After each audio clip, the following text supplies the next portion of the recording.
টানা বৃষ্টির জেরে বিপর্যস্ত পাহাড়। তিস্তা বাজারে বিপজ্জনকভাবে সড়কের ওপর দিয়ে বইছে তিস্তার জল। জলের তোড়ে ভেসে গিয়েছে রাস্তার একাংশ। প্রবল বৃষ্টিতে থমকে রাস্তা মেরামত।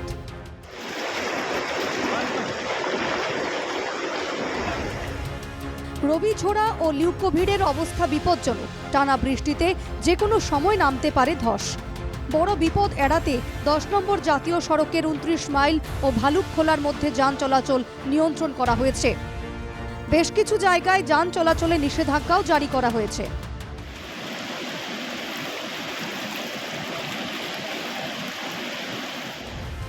দার্জিলিং ও সিকিমের যোগাযোগকারী 10 নম্বর জাতীয় সড়কের বিভিন্ন জায়গায় ধস।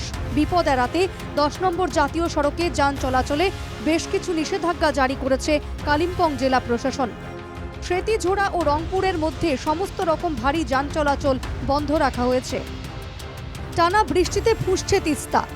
মেল্লি বাজারের ফুটবল স্টেডিয়াম তিস্তার জলের তলায়। মেল্লি বাজারের কাছে প্রায় 10 মিটার রাস্তা ভেঙে গেছে, যদিও ধসে যাওয়া রাস্তার পাশ দিয়েই চলছে যান।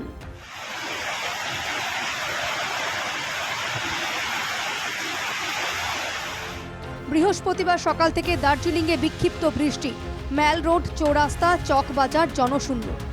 বৃষ্টি ও মেঘে ঢেকে গিয়েছে পাহাড়ের রানীর সৌন্দর্য। দার্জিলিং থেকে অংশুমান চক্রবর্তী ও দেবরাজ ছেত্রীর রিপোর্ট, NKTV বাংলা।